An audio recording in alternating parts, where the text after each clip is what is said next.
Okay, तो ये हमारा प्रॉब्लम है जो मैंने अभी डिस्कस किया। तो ऑब्वियस अप्रोच क्या होगा? Maintain the set of elements seen so far, that is keep a hash table of all the distinct elements seen so far. हम ऐसा कुछ कर सकते हैं, ऑब्वियस अप्रोच ये हो सकता है ना? प्रॉब्लम समझ में आई हमको क्या करना है और कहाँ इसका एप्लीकेशन है, कहाँ पे इस चीज को हम अप्लाई करते हैं। ठीक है, तो दीज आर द एप्लीकेशन जो मैंने अभी डिस्कस किया, और कुछ इसमें आपको न्यू भी दिख सकता है, आप पढ़ लीजिए। How many different words are found among the web pages being crawled at a site. अगर आपको ये फाइंड आउट करना है, ऑल्दो आपको एक एक्स्ट्रा चीजें भी लगेंगी, आपको वर्ड मैच करना है। ठीक है, तो हम उसको भी ध्यान नहीं दे रहे, लेकिन हमको यहाँ पर भी यूनिक चीजें फाइंड आउट करनी है। अगर यूनिक नहीं है तो फिर, सॉरी, हाँ, यूनिक नहीं है तो हमको उसको ऐड करना है, राइट? तो दूसरा है, how many different web pages does each customer request in a week. या ये भी किसी का, ये एप्लीकेशन में भी ये चीज लग सकती है। ठीक है, ये एल्गोरिदम। और how many distinct products have we sold in the last week, इस एनालिसिस में भी आप सेम थ्योरी लगा सकते हो। So these are the use cases where you can apply this thing. तो ये चीज ध्यान में रखना, कभी भी इस टाइप का कोई भी एप्लीकेशन आपके सामने सिचुएशन रखा जाए तो just give the solution of this algorithm only, that what you can do. और हैश को कभी नहीं भूलना, हर चीज का सॉल्यूशन हैश से निकालने की कोशिश करना। ठीक है, यही जो मैंने कहा, स्मॉल स्टोरेज है, मेन मेमोरी में आप सब कुछ रखोगे तभी आप फास्ट सर्च कर सकते हो। ठीक है, तो और जो आप एस्टिमेट दे रहे हो कि इतने नंबर ऑफ डिस्टिंक्ट एलिमेंट्स है या यूनिक एलिमेंट्स है, वो एस्टिमेट भी आपको एकदम अप्रोप्रिएट ना हो तो भी उसके पास हो। मतलब अगर 3 डिस्टिंक्ट एलिमेंट है तो आप या तो 4 बोल दो या 5 बोल दो, लेकिन उसके आसपास हो। ऐसा नहीं कि 1 हो और आपने 4 बोला है, इस केस में प्रोबेबिलिटी जो है 0 हो जाएगी। ठीक है, आपके एस्टिमेशन की। तो ये एस्टिमेट है, we are not going to get the correct answer from this. ठीक है, क्योंकि आपको देखिए इतने फास्ट में, इतने स्पीड से आने वाले डेटा पे काम करना है, तो आपको एस्टिमेट में जाना है, आपको अप्रोक्सीमेट आंसर देना है। ठीक है, so what if we do not have space to maintain the set of elements seen so far. अगर हम उसका इंफॉर्मेशन स्पेस हमारे पास इतना नहीं है कि वो सारे जो कितने न्यू एलिमेंट्स आए उसके स्टोरेज में हम स्टोरेज कर सकें उसका, तो हमको कुछ ना कुछ एस्टिमेट करना पड़ेगा काउंट का इन एन अनबाइज्ड वे, है ना?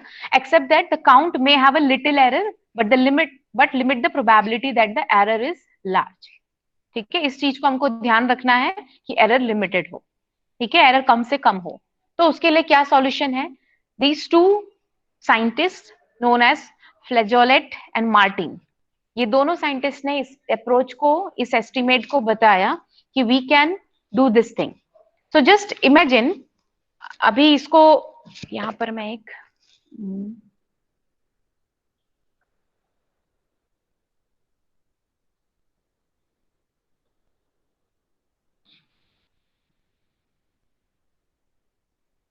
जस्ट एक बार इसको पढ़ो। पिक अ हैश फंक्शन, इसका फर्स्ट स्टेप क्या बोलता है? Pick a hash function h that maps each of the n elements. n elements मतलब जो आपके स्ट्रीम में एलिमेंट्स आ रहे हैं, बहुत ध्यान से सुनना। ठीक है, that maps each of the n elements,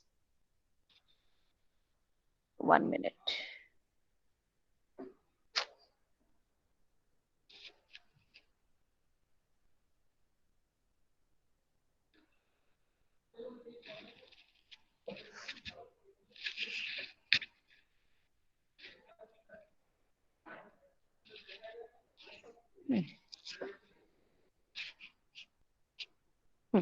Pick a hash function h that maps each of the n elements to at least log n bits। कोई समझ पाया क्या ये क्या बोलना चाह रहा है? मतलब अगर मान लो हमारे पास 16 एलिमेंट्स हैं, ठीक है, तो how many bits we need to hash the value of 16 elements की वैल्यू को हैश मैप करना है, तो कितने बिट्स की जरूरत पड़ेगी? 4। 4, है ना? To represent it we need at least 4 bits. आप 16 भी ले सकते हो, ठीक है, लेकिन एटलीस्ट 4 बिट्स में आप उसको रिप्रेजेंट कर सकते हो। ठीक है, आपको बाइनरी नंबर जो आप बोल रहे हो, कैसे? लॉग एन बिट्स लिखा हुआ है।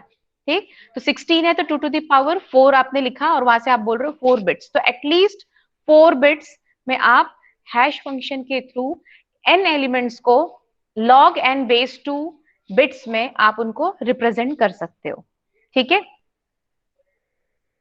तो सबसे पहला स्टेप ये है कि हमको सबसे पहले हैश फंक्शन जो लेना है, दैट हैश फंक्शन हमको इस तरीके का लेना है कि जैसे जैसे एलिमेंट्स बढ़ते जा रहे हैं वो नंबर ऑफ बिट्स भी बढ़ते जाएं उनको रिप्रेजेंट करने के लिए। क्योंकि अगर n एलिमेंट्स है और हमको log n बेस 2 बिट्स चाहिए, तो that log n number of bits should be changed accordingly. ठीक है, जैसे जैसे नंबर ऑफ एलिमेंट्स बढ़ रहे हैं तो हमको जो हैश फंक्शन है that should be change after some time, जो एलिमेंट्स इतने एलिमेंट्स आ जाएं उसके बाद।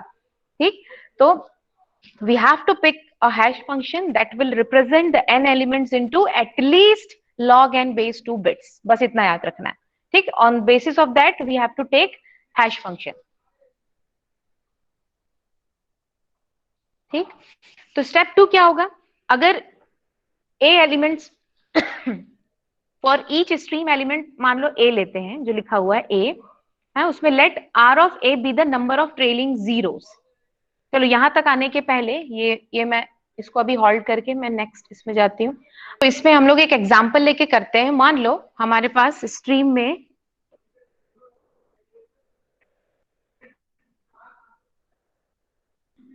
राइटिंग पे ध्यान मत देना, डिजीपैड यूज कर रहे हैं।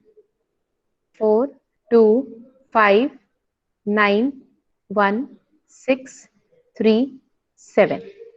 ठीक, मान लो ये स्ट्रीम एलिमेंट्स हमारे पास है 4 2 5 9 1 6 3 7।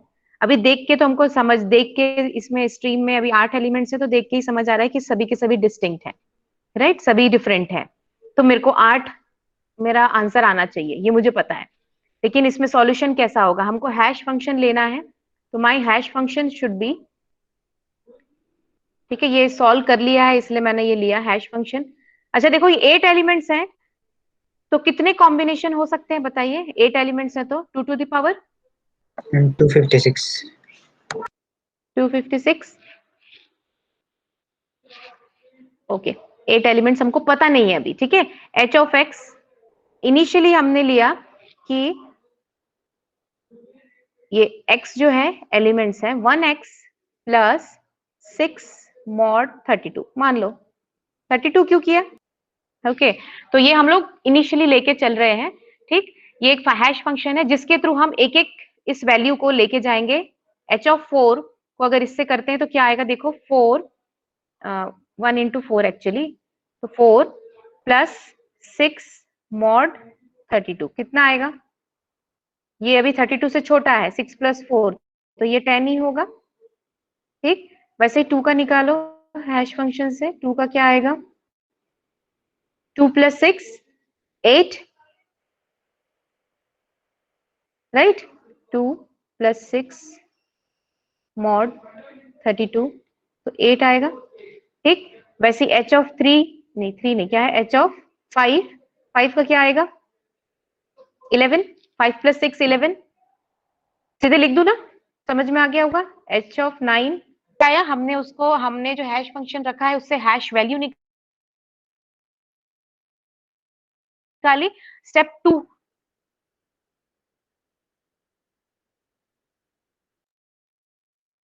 में अभी हम पहुंचे नहीं है, स्टेप 1 ही है, हैश फंक्शन लेके हैश वैल्यू ही निकाल रहे हैं। हैश वैल्यू 9 की क्या आएगी, सो गए क्या सब, 9 प्लस 6 15, बस एक या दो लोग बोलेंगे, बाकी सब क्या कर रहे हैं, लॉगिन करके चले गए। अब नाम लेके बोलना पड़ेगा। h ऑफ 1 का क्या आएगा 7 6 12, इधर लिख देती हूँ, h ऑफ 3 9 और h ऑफ 7 13। सभी को समझ में आया, क्लियर है। ओके, अब नेक्स्ट ये करना है हमको, इसका बाइनरी निकालना है। ठीक है, देखो स्टेप 2 क्या लिखा था, मैं जस्ट आपको डिक्टेट करती हूँ। फॉर ईच स्ट्रीम एलिमेंट ए, ये जितने भी स्ट्रीम एलिमेंट्स हैं, ये स्ट्रीम एलिमेंट्स जितने भी हैं, for each stream element a let r of a be number of trailing zeros in h of a. मतलब जो हैश वैल्यू आपने निकाली है उसका जब आप बाइनरी रिप्रेजेंटेशन करेंगे तो उसमें आपको फाइंड आउट करना है कि कितने नंबर ऑफ ट्रेलिंग जीरोज आ रहे हैं। स्टेप 2 ये बोल रहा है। तो let's find out the trailing zero. I should not right यहाँ पर, ठीक है यहाँ लिखती हूँ। 10 को अगर रिप्रेजेंट करें, मान लो हम 5 बिट्स में कर रहे हैं, है ना, 5 बिट्स में हम ले रहे हैं, मिनिमम कितने में कर सकते हैं? 8। बताइए कितने बिट्स में कर सकते हैं? ये आंसर अगर अभी दोगे तो बाद 4 में bits. यही आंसर आप खुद ही निकालोगे। 4 बिट्स में क्यों? क्योंकि And आप एलिमेंट्स आप एलिमेंट्स देख ले रहे हो कि 4 बिट्स में हम सारे एलिमेंट्स को रिप्रेजेंट कर सकते हैं, इसलिए आप बोल पा रहे हो। लेकिन स्ट्रीम में वही बात को सोचो तो वो थोड़ा सा इम्पॉसिबल लगता है। ठीक है, तो 10 को रिप्रेजेंट करें, 5 बिट्स लेके चलते हैं, एक एक्स्ट्रा लेके चलते हैं, 5 बिट्स लेके चलते हैं, तो 10 क्या होगा? ये होगा। 8 क्या होगा? 11।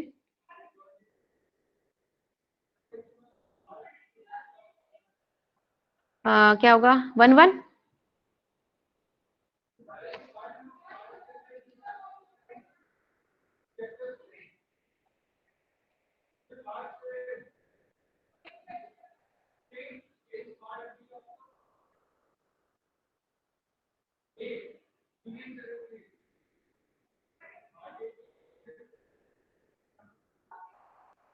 सही लिख रही हूँ क्या?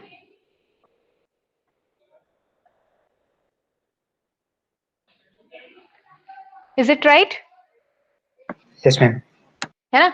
अब अगर हमको बोल रहा है कि ट्रेलिंग जीरो निकालना है, तो आप बताइए एच ऑफ 4 का ट्रेलिंग जीरो क्या आएगा, जिसको वो ए बोलता है, ए से रिप्रेजेंट कर रहा है। आप एल्गोरिदम में देखोगे तो आपको समझ में आएगा, है ना।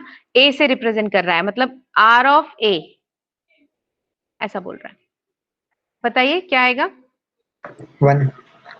इसका 1 है। देखिए एच ऑफ 4 ट्रेलिंग जीरो, जब पहला 1 आ रहा है जब पहला वन आ रहा है उसके पहले कितने जीरोस हैं? ट्रेलिंग जीरो कितने हैं? तो एच ऑफ 4 में 1 जीरो है, 2 में हमारा 3 जीरो है, 5 में 0 है, 9 में अगेन 0 है, 1 में भी 0 है, एच ऑफ 6 में 2, फिर क्या बचा? 6 के बाद 3 है, 3 0, और लास्ट है H7 में भी 0। ठीक, तो हमने सबका ट्रेलिंग जीरो निकाल लिया। Step 2 is done now. Step 1 में हमने हैश किया, उससे जो हैश वैल्यू आई है ये 10, 8, 9, 13, 11, 15, 7, 12 ये हैश वैल्यू है। इनका बाइनरी रिप्रेजेंटेशन में हमने ट्रेलिंग जीरो निकाल लिया। तो अब थर्ड स्टेप बोलता है find R, capital R, find capital R which will be the max of r a. R a मतलब trailing zero of all elements. बताइए मैक्स क्या है? 3. 3। किसका है? एच ऑफ 2 का। हैश वैल्यू ऑफ 2 इज 3, है ना। हैश वैल्यू ऑफ 2 जो निकला था वो निकला था क्या? हमारा 8 निकला था, है ना। 8 निकला था, उससे हमको क्या मिला? 3 ट्रेलिंग जीरो मिले हैं। ये हमारा मैक्सिमम ट्रेलिंग जीरो है। मैक्सिमम ट्रेलिंग जीरो आ गया। मैक्सिमम ट्रेलिंग जीरो के बाद ये स्टेप 3 था, और स्टेप 4 बोलता है now you are close to the estimate. Step 4 बोलता है कि एस्टिमेट, दिस इज स्टेप 3 और ये स्टेप 2, 4 स्टेप एल्गोरिदम। ठीक है, स्टेप 4 बोल रहा है now you are close to the estimate, and estimate is that कि whatever maximum value you are getting, maximum value of number of trail zero 2 to the power r, मतलब r तो आपको निकाल लिया आपने, max of all the trailing zero elements, सभी element का trailing zero आपने निकाल लिया, उसमें जो सबसे मैक्स है आर को उससे इनिशियलाइज किया है, और एस्टिमेट वुड बी कि नंबर ऑफ डिस्टिंक्ट एलिमेंट क्या होंगे, नंबर ऑफ डिस्टिंक्ट एलिमेंट्स क्या होंगे वो बता रहा है आपका ये 2 to the power r। मतलब क्या, r ये है, मतलब 2 to the power 3, मतलब क्या 8। So 8 will be the distinct element। तो देखो ये एक ऐसा केस लिया गया है जिसमें it is giving correct answer to you कि 8 है भी और 8 आंसर भी कर रहा है, राइट right? अगर have you understood this thing, मैं आगे बढ़ू एनालिसिस की तरफ। Yes, ma'am. है ना, क्लियर है। स्टेप 1 हमने हैश वैल्यू निकाली, उस हैश वैल्यू का से ट्रेलिंग जीरो निकाला स्टेप 2 में। स्टेप 3 में जिसका मैक्स, जो मैक्स था सबका, वो आर को उससे इनिशियलाइज किया, और आर जो भी इनिशियलाइज हुआ मैक्स जो आया 2 to the power that max number will be the number of distinct element, ऐसा ये दोनों बोलते हैं। ठीक है, कौन दोनों बोलते हैं, फ्लैजोलेट एंड मार्टिन। आप क्या एनालिसिस करते हैं, क्या Martin and ये his किस हद तक सही है, किस हद तक सही है।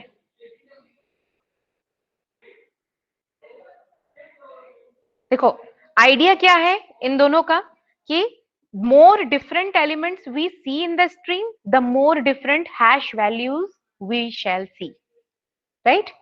जितने डिफरेंट एलिमेंट्स, हम जितने ज्यादा डिफरेंट एलिमेंट्स आएंगे उतनी ज्यादा different variety of hash values हमको मिलेंगी, और उतनी वैरायटी ऑफ, फिर हमको नंबर ऑफ हैश वैल्यूज मिलने के बाद फिर आगे का ये प्रोसीजर आपको पता ही है। ठीक है, सो और as we see more different hash values it become more likely that one of these values will be unusual, मतलब एक जगह भी मैप हो सकते हैं, राइट कि हो सकता है किसी के में कुछ प्रॉपर्टी ये हो कि the value ends in many zeros सबसे लास्ट में, लाइक अगर मैं ये बोलूं, अगर फर्स्ट एलिमेंट 8 होता, जस्ट इमेजिन, एक छोटा सा, मैं पहले आपको डाउट आपके दिमाग में डालती हूँ देन वी एनालाइज।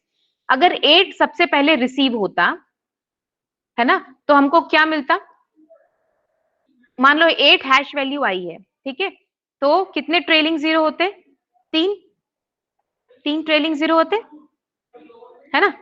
अभी एक ही एलिमेंट है और आप बोल रहे हो 2 to the power 3 are the distinct element, isn't it. अगर अभी आपके स्ट्रीम में एक ही एलिमेंट आया था और आपको इस एल्गोरिदम के साथ अगर आपको बोला जाए कितने नंबर ऑफ डिस्टिंक्ट एलिमेंट हैं, तो वो आपको क्या देगा।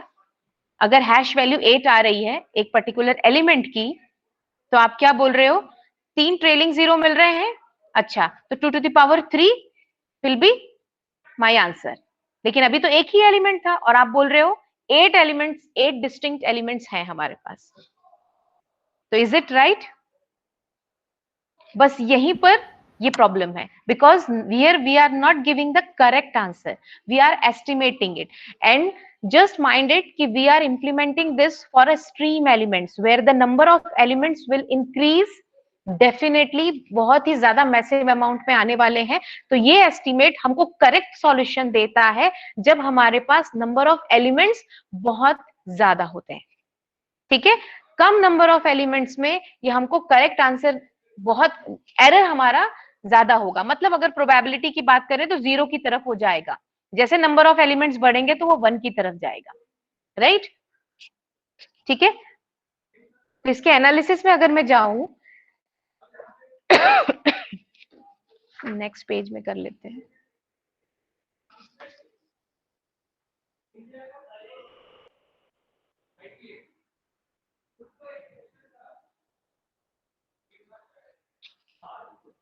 ठीक है, एनालिसिस में जाऊं तो आप मुझे बताइए, ट्रेलिंग जीरो, अगर मेरे पास एक ट्रेलिंग जीरो आता है, एक ट्रेलिंग जीरो आता है, ठीक है, लास्ट बिट में एक ही ट्रेलिंग जीरो आता है, ऐसे कितने नंबर ऑफ एलिमेंट्स होंगे फिर जिनका ट्रेलिंग जीरो लास्ट में 0 होगा, कितने नंबर ऑफ एलिमेंट्स होंगे। अभी तक जितने भी आए उनमें आप फाइंड आउट करके बोल रहे हो कि लास्ट वन जो है 1 डिजिट में मेरे को ट्रेलिंग 0 मिल रहा है, तो आप क्या बोलोगे, कितने नंबर ऑफ बिट्स को ये बता सकता है? 50%, राइट? यस और no? Yes, ma'am. 16 element. If you है take ना? more. हाँ, और अगर दो दो डिजिट हो, 2 0 है बोल रहे हैं, तो प्रोबेबिलिटी क्या होगी, ये देखो, 25%। अगर ये 0 है तो 0 या 1 होने की प्रोबेबिलिटी क्या है, 0 होगा या 1 होगा, तो 0 होने की प्रोबेबिलिटी क्या है, 50% है। वहीं पर अगर लास्ट 2 डिजिट में आपके 2 जीरोस हैं, तो क्या ऑप्शन है आपके पास, 0 1 1 0 और 1 1, ये 4 ऑप्शन है ना, तो क्या हो जाता है, 25%, राइट? प्रोबेबिलिटी की बात कर रही हूं, ठीक। इन द सेम वे अगर मैं बोलूं कि आर डिजिट्स जो है, मतलब आर हमारा ट्रेलिंग 0 है, we are getting number of elements जो हमने रिसीव किए, उसमें जो मैक्सिमम नंबर ऑफ ट्रेलिंग 0 आ रहा है, दैट इज आर, ठीक। तो प्रोबेबिलिटी क्या होगी, प्रोबेबिलिटी क्या होगी, 100 by 2 to हर power जगह r. देखो हाफ हाफ हाफ हाफ है, या 100 कैसे Ma'am, 100 by 2 to power. Probability में,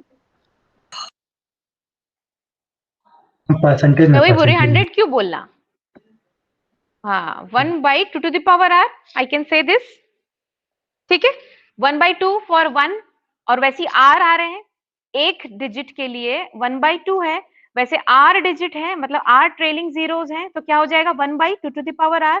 can I right this like 1 2 to the power minus r, right? Yes और नो? Yes. देखो मैं बहुत स्लो स्लो जा रही हूँ ताकि आप लोग क्लियर समझ जाओ, एनालिसिस को भी समझ जाओ, ठीक। तो ये सही है, 2 to the power minus r। और अगर मैं ये बोलूं,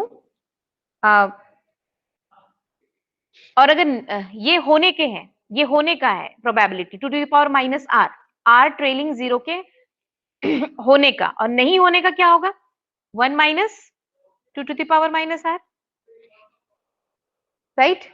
एक एलिमेंट की बात हो रही है, और ऐसे m एलिमेंट्स आपके पास आते हैं, तो ये क्या हो जाएगा, 1 minus 2 to the power minus R whole to the power m। If there are m distinct elements in the stream, then the probability that none of them has tail length at least r is this। क्या बोलते हो? Yes, ma'am. किसी का भी m distinct element है, तो किसी का भी जो टेल है वो r नहीं है, उसकी प्रोबेबिलिटी क्या होगी, यही होगी, Yes, ma'am. राइट? है ना? तो ये अब इससे एक और एनालिसिस ये निकल रहा है, आप ये देखो, अगर मैं इसको और ऐसा लिख देती हूँ 1 by 2 to the power r, ठीक। इसमें एक स्टेप ये भी है कि अगर m will be much greater than 2 to the power r, तो क्या होगा बताओ, प्रोबेबिलिटी किस ओर जाएगी, जो number of elements that we are receiving, अगर डिस्टिंक्ट एलिमेंट जो हम रिसीव कर रहे हैं they are massive in amount, तो ये प्रोबेबिलिटी किस तरफ जाएगी, 0 की तरफ कि 1 की तरफ? मतलब जो आप एस्टिमेट निकाल रहे हैं कि 2 टू द पावर r जो है वही करेक्ट आंसर है, 2 to the power capital R actually, है ना, वो करेक्ट एस्टिमेट है। ये कब आपका करेक्ट सॉल्यूशन दे रहा होगा, उसकी प्रोबेबिलिटी क्या है, जब नंबर ऑफ एलिमेंट्स आपके इंक्रीज होंगे, then it will incline to the probability 1, right? It will goes to probability 1। और अगर m बहुत छोटा है 2 to the power r से, बहुत छोटा है, तो उस केस में प्रोबेबिलिटी कहाँ जाएगी, 0 की तरफ। मतलब हमारा जो एस्टिमेट है उसके करेक्ट होने का प्रोबेबिलिटी क्या होगा, इट इज क्लोज टू 0, ठीक है। इसको अगर मैं रियल लाइफ में अगर बात करूं, जैसे अभी मैंने बोला, अगर मेरे पास अभी एक ही एलिमेंट आता है और उसका हैश वैल्यू 8 निकल के आता है, और मैं 8 को जब रिप्रेजेंट करती हूँ, तो अगर मैं 5 डिजिट में करूं 8 को रिप्रेजेंट, तो ये होता है 8, अभी मेरे पास सिर्फ 1 एलिमेंट थे, 1 एलिमेंट मैंने रिसीव किया, और आफ्टर सीइंग दिस कि 3 ट्रेलिंग जीरोस है जिसमें r की वैल्यू 3 आ रही है, एक ही एलिमेंट है तो मैक्सिमम भी यही होगा, तो मैंने ये बोल दिया 2 to the power capital R, R will be the max of R, है ना, मैक्स अभी यही है, तो 2 to the power R, 2 to the power R मतलब कितने एलिमेंट्स हो गए बोल रहे हैं, 8 एलिमेंट्स, 8 डिस्टिंक्ट एलिमेंट। ये वाला केस बन रहा है where m is much lesser than 2 to the power r। तो हमारी प्रोबेबिलिटी कहां जा रही है, करेक्ट आंसर की 0 की तरफ, कि ये करेक्ट आंसर नहीं है, ये एस्टिमेट सही नहीं है। लेकिन जैसे जैसे नंबर ऑफ एलिमेंट्स बढ़ेंगे, नंबर ऑफ एलिमेंट्स बढ़ेंगे, चाहे वो हैश वैल्यू उसकी 8 से ज्यादा ही क्यों ना आए, कुछ वैल्यूज तो ऐसी होंगी जो 8 के अंदर आएंगी, ठीक है, और ये सब फिल हो जाएगा फिर, या इसके ऊपर भी चले जाएगा कुछ, तो ये ट्रेलिंग जीरो या तो हमारा कम हो जाएगा, ये है ना, ट्रेलिंग जीरो कम भी हो सकता है और बढ़ भी सकता है। तो उस टाइम पे जैसे जैसे नंबर ऑफ एलिमेंट्स हमारे बढ़ेंगे, हमारा आंसर हमारी सही होने की प्रोबेबिलिटी बढ़ती जाएगी, ठीक है। इफ m इज, या कोई बुक में जो लिखा है जो लाइन वो मैं पढ़ के आपको बता रही, if m is much larger than 2 to the power r, much larger than 2 to the power r, then the probability that we shall find a tail of length at least r approaches 1। वही a tail of length r मतलब ये है ना, जो भी max हम लोग ले रहे हैं उसकी सही होने की प्रोबेबिलिटी जो है it approaches 1। and in the same way if m is much lesser than 2 to the power r, then the probability of finding a tail length at least r approaches 0। understood? ठीक है। तो normally अगर आपसे पूछे कि एक element हम receive कर रहे हैं, उस एक एलिमेंट हम रिसीव कर रहे हैं, वो एलिमेंट का अभी एक ही एलिमेंट है, और जब हम अपने एल्गोरिदम से उसका साइज निकालें 2 टू द पावर 3 आ रहा है ना, 2 टू द पावर 3 आ रहा है, तो हमारा एस्टिमेट गलत आ रहा है। इन द सेम वे अगर ये नंबर ऑफ एलिमेंट्स स्ट्रीम में, हमारे नंबर ऑफ एलिमेंट्स जैसे जैसे बढ़ते जाएंगे, वो एलिमेंट्स बढ़ते जाएंगे, तो definitely we will be close to this 8 और maybe it may increase also, ठीक है। तो नंबर ऑफ एलिमेंट्स अगर हमारे बढ़ेंगे तो हमारा एस्टिमेट ज्यादा करेक्ट होगा, और जैसे जैसे नंबर ऑफ एलिमेंट्स कम होते जा रहे हैं, हमारा एस्टिमेट और हमारा आंसर करेक्ट आने की प्रोबेबिलिटी कम होती जा रही है। Okay, is it fine? मैं आपको स्लाइड दिखाती हूँ। यही पढ़ा हम लोगों ने, estimated number of distinct elements, hashes a with equal probability to any of n values, yes, है ना, जो भी हैश वैल्यू आएगी इक्वल प्रोबेबिलिटी है, जितने भी n वैल्यूज है उसमें से वो कहीं पर भी जा सकती है, ठीक है। Then h of a is a sequence of log n base 2 bits, ये भी हमको समझ में आ गया, where 2 to the power minus r fraction of all a's have a tail of r zeros। वो कैसे बोल रहा है, नीचे देखो, about 50% of a's hash to this। अगर लास्ट में एक ही ट्रेलिंग जीरो एक ही है, तो हमारा 50% जो एज है विल हैश टू दिस, और अगर डबल जीरो ट्रेलिंग जीरो आ रहा है तो about 25% of as hash to this, ठीक है। So if we saw the longest tail of R equal to 2, अगर हमको ये दिखता है, then we have a probably seen about 4 distinct element, जो 2 टू द पावर आर हम बोलते हैं, है ना। लॉन्गेस्ट टेल अगर आर इक्वल टू 2 है तो 4 डिस्टिंक्ट आइटम्स हमने अभी तक देखा, ये हम इसमें इस एल्गोरिथम से एस्टिमेट निकालेंगे, ठीक। तो यही ये कहना चाह रहा है, और ये जो मैंने आपको लास्ट में बताया,